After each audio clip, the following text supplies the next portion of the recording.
నమస్తే, welcome to our channel. నేను సిరి. జగన్మోహన్ రెడ్డి గారికి ఇప్పుడున్న భద్రతా సిబ్బందిని అయితే తొలగించారు. అయితే దాంతో జగన్మోహన్ రెడ్డి గారు ప్రైవేట్ సిబ్బందిని పెట్టుకున్నారు. దీంతో ఈ ప్రైవేట్ సిబ్బంది అయితే హల్చల్ చేస్తున్నారు. సో ఈ అంశాన్ని మనకి వివరించడానికి మనతో పాటు ఉన్నారు ప్రముఖ senior journalist, political analyst CS Rao garu. నమస్కారం సార్. సార్, ఇప్పుడు చూస్తుంటే జగన్మోహన్ రెడ్డి గారు అధికారాన్ని కోల్పోయిన తర్వాత తన ఏదైతే సెక్యూరిటీ సిబ్బంది ఉన్నారో తనైతే తొలగించడం జరిగింది. కాకపోతే ఇప్పుడు ఏంటంటే తను ప్రైవేట్ సెక్యూరిటీ సిబ్బందిని అయితే పెట్టుకోవడం జరిగింది.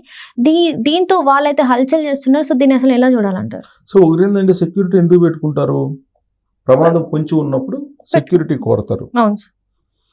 కొంతమంది ఏం చేస్తారంటే దాన్ని ఒక స్టేటస్ సింబల్ కింద భావిస్తూ ఉంటారు సెక్యూరిటీని. అలా జగన్మోహన్ రెడ్డి సెక్యూరిటీని ఒక స్టేటస్ సింబల్ కింద భావించారు అధికారంలో ఉన్నప్పుడు. ఆయన ఏం చేశాడు, దాదాపు 600 కోట్ల రూపాయల ఖర్చుతోటి ఎస్ఎస్జి స్పెషల్ సెక్యూరిటీ గ్రూప్ దాన్ని తయారు చేసుకున్నాడు. దాంట్లో దాదాపు 420 మంది సెక్యూరిటీ పెట్టుకున్నాడు.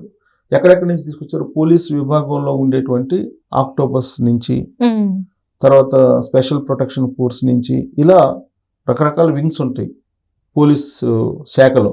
వాళ్ళ దగ్గర నుంచి మెడికల్ లాంటి శిక్షణ పొందినటువంటి వాళ్ళని తీసుకొని దాదాపు 300 మంది ఎప్పుడు కూడా 3 షిఫ్ట్లో పనిచేసేలాగా పెట్టుకున్నాడు ఆయన.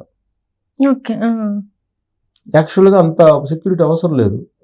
ప్లస్ దాంతోపాటు ఆయన సీఎంగా ఉన్నప్పుడు ఎక్కడికి వెళ్తే అక్కడ 2000 మంది నుంచి 3000 మంది పోలీసులు పహరా కాసేవాళ్ళు ఆయనకి. ఇది ఉత్తర కొరియాలో కిమ్ ఉన్నాడు కదా, ఉత్తర కొరియా అధ్యక్షుడు కిమ్ముకి ఎలా ఉంటుందో అలా పెట్టుకున్నాడు. ఆయన సీఎంగా ఉన్న రోజుల్లో ఎక్కడైనా పర్యటనకి వెళ్తే మొత్తం పరదాలు కట్టేవాళ్ళు ఎక్కడ కనిపించకుండా.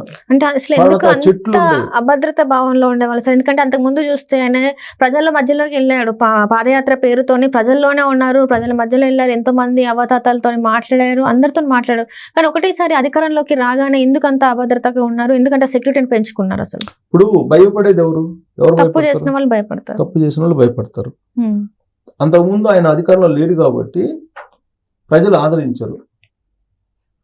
అప్పటి వరకు తప్పు చేయడానికి అవకాశం లేదు కదా, అధికారం ఇచ్చారు ప్రజలు. అధికారం ఇచ్చిన తర్వాత తప్పు మీద తప్పు చేసుకుంటూ వెళ్ళిపోయాడు. ఆ తప్పులు ముదిరి పాకాన పట్టడంతో ప్రజలు తిరగబడతారని ఆయనకు తెలుసు. అందుకే ఆయన ఏ టూర్లు పెట్టుకున్నా కానీ పరదాలు కట్టుకోవటం, తర్వాత ఆయన ప్రయాణించేటువంటి 10 కిలోమీటర్లు 5 కిలోమీటర్లు చుట్టూ పక్కన ఉండేటువంటి చెట్లు మొత్తం కొట్టేయటం. ఎందుకంటే పైన చెట్ల పైన నుంచి ఏమైనా దాడులు చేస్తారో అని ఎన్నో వేల చెట్లు నరికేసాడు ఆంధ్రప్రదేశ్లో. ఆయన టూరు పెట్టుకున్న సందర్భంగా ఏ టూర్ పెట్టుకుంటే ఆ ఊర్లో చెట్లు మాత్రం ఉండవు, చెట్లు మొత్తం నరికేసేవాడు. ఆయన ప్రయాణించేటువంటి రూట్లో పరదాలు కట్టేవాళ్ళు. తర్వాత 2 నుంచి 3000 మంది పోలీసులు సెక్యూరిటీ ఉండేవాళ్ళు. అది చాలక మళ్ళీ ఈయన పర్సనల్ సెక్యూరిటీ పెట్టుకున్నాడు. ఇది దాదాపు 300 మందిని 3 షిఫ్ట్లకి 300 మందిని పెట్టుకున్నాడు. స్పెషల్ సెక్యూరిటీ గ్రూప్ అని ఒక దాన్ని తయారు చేసి దానికోసం ఒక ప్రత్యేకమైనటువంటి జీవో దాదాపు దానికి 600 కోట్ల రూపాయల ఖర్చుతోటి సెక్యూరిటీని ఏర్పాటు చేసుకున్నాడు. ఇలా చేసేవాళ్ళు ఎవరు? ఉత్తర కొరియా అధ్యక్షుడు కిమ్మేగా. కిమ్ తప్ప ఏ ముఖ్యమంత్రి చేయరుగా ఆంధ్రప్రదేశ్ భారతదేశంలో ఏ ముఖ్యమంత్రి ఆ విధంగా చేయడు. ఈవెన్ జడ్ప్లస్ కేటగిరీ ఉన్నటువంటి చంద్రబాబు నాయుడు అంత సెక్యూరిటీ పెట్టుకోడు. ఆయనకి బ్లాక్ కమాండర్స్ ఉన్నారు కదా, జడ్ప్లస్ సెక్యూరిటీ ఉంది కదా. ఎందుకంటే అల్పిరిలో ఆయన మీద క్లైమర్ మైన్స్ పేల్చారు కాబట్టి ఆ రోజు నుంచి ఆయనకి జడ్ప్లస్ కేటగిరీ ఇచ్చారు, కమాండో సెక్యూరిటీ ఇచ్చారు. మరి జగన్మోహన్ రెడ్డికి ఎందుకు? కేవలం స్టేటస్ సింబల్ కోసం పెట్టుకున్నారు. జగన్మోహన్ రెడ్డిని ఎవరేం చేస్తారు అంటే ఆయన భయస్థుడు, వాస్తవంగా ఆయన భయస్థుడు అని చెప్పి ఆయన దగ్గర ఉండేటువంటి కొంతమంది చెప్తూ ఉంటారు. పరమ భయస్థుడు, మహాభయస్థుడు అని అంటుంటారు. అందుకే ఆయన నీకు రోడ్డు మార్గాన వెళ్ళేటప్పుడు చెట్లు కొట్టేయటం ఏంటి? అసలు ఇంకోటి ఏంటంటే ఆయన 10 కిలోమీటర్లు కూడా హెలికాప్టర్లు వెళ్తారు. సరే, హెలికాప్టర్లు వెళ్ళినప్పుడు కింద ట్రాఫిక్ బంద్ చేయాల్సిన అవసరం ఉందా? విచిత్రమైనటువంటి పరిణామం. పైన హెలికాప్టర్లో ప్రయాణిస్తే ఆయన ఏ రూట్న హెలికాప్టర్లో ప్రయాణిస్తారో ఆ రూట్లో కింద కూడా ట్రాఫిక్ని జామ్ చేస్తారు. అంటే కింద కూడా ట్రాఫిక్ని కదలకుండా చేసినటువంటి సందర్భాలు ఉన్నాయి.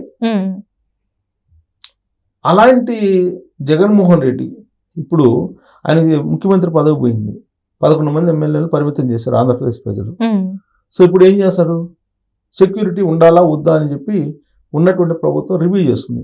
అప్పట్లో Chandrababu Naidu Z plus category అంటే మొత్తం మానిటరింగ్ కేంద్ర ప్రభుత్వం చేస్తుంది. కానీ ఈయనకి ఎస్కార్ట్ లేకుండా చేశాడు జగన్మోహన్ రెడ్డి.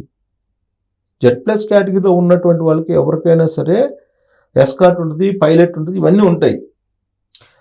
ఆ ఎస్కార్ట్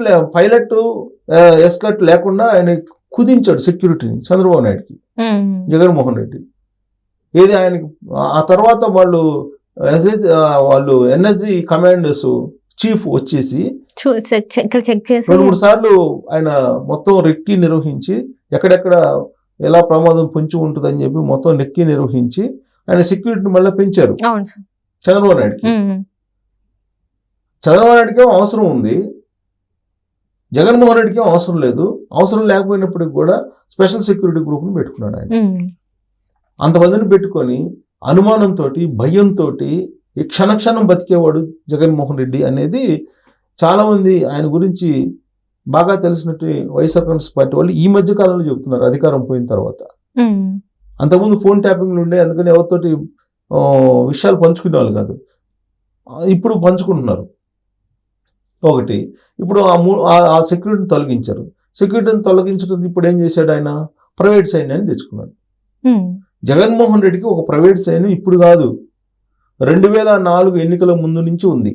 2004 ఎన్నికలకు ముందు నుంచి ఉంది అనేటువంటి విషయాన్ని అప్పట్లోనే తెలుగుదేశం పార్టీ చెప్పింది. 2004 ఎన్నికలకు ముందు అంటే 2004 ఎన్నికల్లో రాజశేఖర్ రెడ్డి ముఖ్యమంత్రి అయ్యారు ఆ రోజున కాంగ్రెస్ పార్టీ తరఫు నుంచి. ఆ ముఖ్యమంత్రి పదవి రావడానికి నల్లమల ఫారెస్ట్ ఏరియా మొత్తం కూడా దాదాపు 80 నియోజకవర్గాల్లో తన ప్రైవేట్ సైన్యాన్ని నక్సలైట్లతో కలిసి నడిపారు అనేటువంటి అనుమానం ఆయన మీద ఉంది అప్పటి నుంచి తెలుగుదేశం పార్టీ వాళ్ళకి.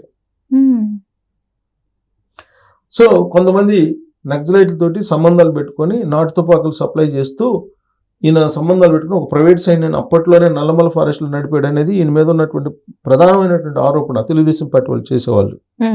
ఆ తర్వాత 2004లో రాజశేఖర రెడ్డి అధికారంలోకి వచ్చారు. చర్చలకు అని చెప్పి నక్సలైట్లని నల్లమల ఫారెస్ట్ నుంచి బయటకు తీసుకొచ్చారు. ఆ తర్వాత వీళ్ళ మూవ్మెంట్స్ని కనిపెట్టి వాళ్ళని మొత్తం కంప్లీట్గా వాళ్ళని హతమార్చేశారు, కాల్చేశారు. అసలు ఇప్పుడు నక్సలైట్లు అనేది వాళ్ళని నామమాత్రంగా చేయగలిగాడు రాజశేఖర రెడ్డి. అంతకుముందు పోలీసులు చేయలేనటువంటి పని రాజశేఖర రెడ్డి చేశాడు, జగన్మోహన్ రెడ్డి చేశాడు, మొత్తం ఇన్ఫర్మేషన్ కనుక్కొని. సో దాని వెనక అసలు జగన్మోహన్ రెడ్డి ప్రమేయం ఉంది అనేది అప్పట్లో వినిపించింది. తర్వాత రాజశేఖర రెడ్డి ముఖ్యమంత్రి అయిన తర్వాత 2009లో రెండోసారి ముఖ్యమంత్రి అయ్యాడు రాజశేఖర రెడ్డి. ఈ 2004 నుంచి 2009 మధ్యలో జగన్మోహన్ రెడ్డి ఏం చేశారు? బెంగళూరు కేంద్రంగా చేసుకొని ఆయన కిట్ ప్రోకో నడిపాడు. కిట్ ప్రోకో నడిపి కొన్ని వేల కోట్ల రూపాయలు సంపాదించేశాడు. మీడియా సామ్రాజ్యాన్ని ఏర్పాటు చేశాడు. ఇక్కడ మీడియా సామ్రాజ్యాన్ని ఏర్పాటు చేసిన తర్వాత ఈయన వాళ్ళు ఇష్టం వచ్చినట్టు పుంకాలుగా సమాజం మీద విషపు రాతలు మాట్లాడటం మొదలుపెట్టారు. విషపు రాతలు రాయటం మొదలుపెట్టారు. టీవీ ద్వారా విషపు మాటలు మాట్లాడటం మొదలుపెట్టారు. ప్రజలు విన్నారు. 2019 నాటికి ఆయన సీఎం చేశారు. సీఎం చేసిన తర్వాత ఏం జరిగింది అనేది చూశారు. సో ఇప్పుడు ఆయన ప్రైవేట్ సెక్యూరిటీని పెట్టుకున్నారు. మొన్నటి వరకు పోలీసుల్ని పెట్టుకున్నాడు. పోలీసుల్ని కొంతమందిని ఆయన లోపరుచుకొని రకరకాల తాయిలాలు ఇచ్చి ప్రైవేట్ సైన్యంలాగా పోలీసుల్ని పెట్టుకున్నాడు. ఇప్పుడు పోలీసులు ప్రైవేట్ సైన్యంలాగా ఉండటానికి లేదు, ప్రభుత్వం మారిపోయింది కాబట్టి. అందుకని ప్రైవేటు వ్యక్తులు తీసుకొచ్చుకున్నారు.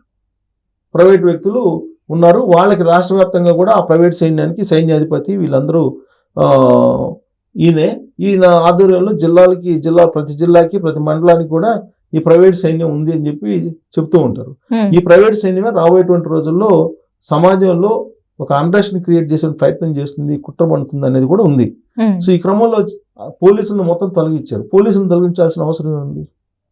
జగన్మోహన్ రెడ్డి ఉన్నటువంటి మినిమం సెక్యూరిటీ ఇస్తారుగా ఒక ఎమ్మెల్యే కాబట్టి, ఆయన ప్రతిపక్ష నేత కాదు, విపక్ష నేత కాబట్టి ఆయనకు మినిమం సెక్యూరిటీ ఇస్తారు. ఆ మినిమం సెక్యూరిటీ 2+2నో లేకపోతే 3+3నో ఇస్తారు. ఆ మినిమం సెక్యూరిటీ మీద నమ్మకం లేక ప్రైవేట్ సైన్యాన్ని పెట్టుకున్నారు. అంటే జగన్మోహన్ రెడ్డికి ఎంత భయము అనేది మనకు అర్థమవుతుంది. దాంతోపాటు ఆయన ఎంత భయంకరమైనటువంటి ఆలోచనలు చేస్తారని కూడా దీన్ని బట్టి అర్థమవుతుంది.